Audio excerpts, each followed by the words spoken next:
परेशान हो सकता है मगर पराजित नहीं हो सकता। कि मोदी सरकार की बात पर, मोदी की बात पर बिल्कुल भी विश्वास ना करें। आदरणीय संजय राउत साहब ने ट्वीट किया कि बैल कितना भी अड़ियल हो मगर किसान उसे जोतवा ही लेता है। तो किसानों ने मोदी को जोत ही दिया, उनसे जोतवा ही लिया। नमस्कार, आदाब, मैं अशोक पांडे और आप देख रहे हैं ग्रेट इंडियन टीवी न्यूज़। हमारे साथ मौजूद हैं कलवा मुमरा विधानसभा के प्रसिद्धि प्रमुख श्री आरिफ हाशमी जी। आरिफ हाशमी जी से हम जानेंगे दिल्ली में अभी केंद्र सरकार ने 3 काले कानूनों को, किसान विरोधी बिल को वापस लिया है, तो इस बारे में आरिफ हाशमी जी के क्या विचार हैं, क्या कहेंगे हाशमी साहब? मैं सबसे पहले जो है किसान आंदोलन के दौरान जो तकरीबन 500 लोगों ने, 500 किसानों ने जो अपने प्राणों की आहुति दी है, मैं उन किसान भाइयों को भावपूर्ण श्रद्धांजलि अर्पित करता हूं, उन्हें नमन करता हूं, सलाम करता हूं, सैल्यूट करता हूं। और से ही ये 3 काले कानून को वापस लेने की बात मोदी सरकार की तरफ से कही गई। उसके बाद हमारे शिवसेना नेता आदरणीय संजय राउत साहब ने ट्वीट किया कि बैल कितना भी अड़ियल हो मगर किसान उसे जोतवा ही लेता है।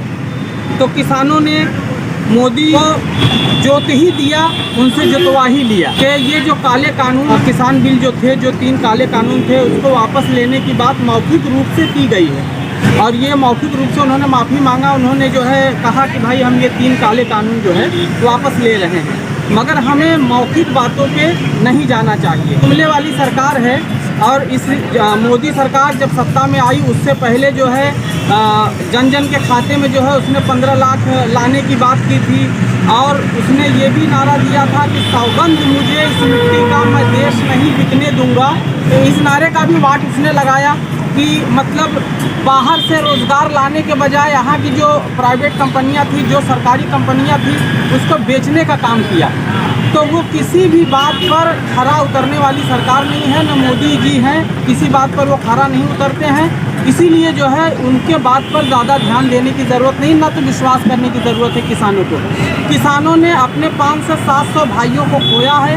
जब तक के संसद में ये पूरी तरह से जो है ये सिद्ध नहीं हो जाता है, जब तक ये पारित नहीं हो जाता है, तब तक के जो है सरकार पर विश्वास नहीं करना चाहिए।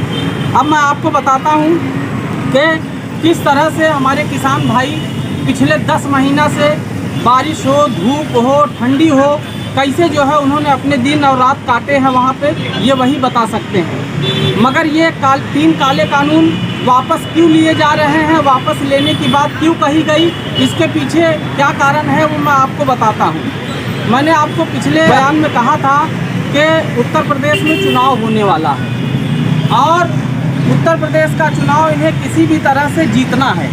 तो इन्होंने बहुत सारे ऐसे भइयों को भी पीछे लगाया है, जैसे वसीम रिजवी जैसे नीच लोगों को भी जो है दिन ब दिन जो है भाषण दिलवा रहे हैं, दिन ब दिन उनको जो है उकसा रहे हैं। वो कुछ न कुछ बयान दे रहा है कि हिंदू मुस्लिम फसाद जो है हिंदुस्तान में कराया जाए ताकि उत्तर प्रदेश में होने वाले विधानसभा चुनाव का लाभ जो है भाजपा सरकार को मिल सके।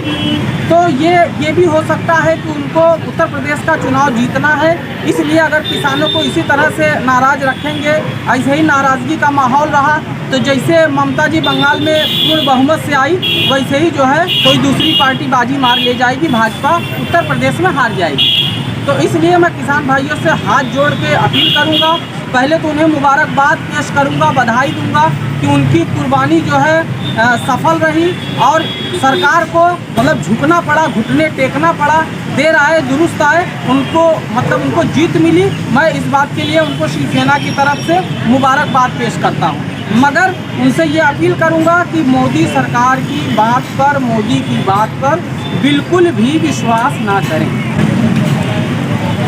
हाशमी जी, अभी आर्यन खान मामले में हाई कोर्ट ने भी माना है कि उनके पास ड्रग्स बरामद नहीं हुई थी। इस मामले में आप क्या कहना चाहेंगे? ये देश का इतिहास रहा है, पूरी दुनिया का इतिहास रहा है कि सत्य परेशान हो सकता है मगर पराजित नहीं हो सकता। तो सत्य एक बार फिर से जो है सामने आया है, सर चढ़ के बोल रहा है कि आर्यन खान के पास अभी परसों की खबर मैं पढ़ रहा था नव भारत, तो नव भारत में ये लिखा है, यासित की गई है कि हाई कोर्ट ने ये माना है कि आर्यन खान के पास किसी भी तरह का कोई नशीली पदार्थ बरामद नहीं हुआ है, 1 ग्राम भी उसके पास ड्रग्स नहीं मिला है। बावजूद इसके अपने ताकत, अपने पावर के दम पर समीर वानखेड़े ने उसको गिरफ्तार किया, 23 से 24 दिन तक उसे जेल में पड़े रहने पर मजबूर किया।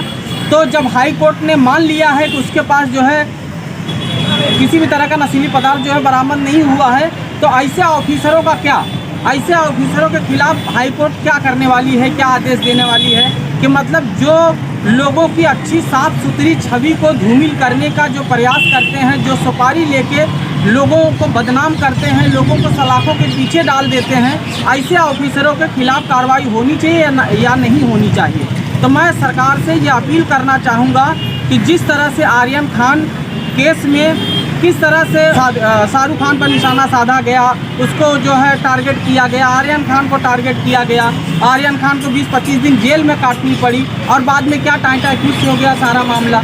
तो मैं चाहता हूं कि ऐसे ऑफिसरों को बर्खास्त किया जाना चाहिए जो सुपारी लेकर अच्छी खासी साफ सुथरी छवि को, लोगों की छवि को धूमिल करने का प्रयास करते हैं।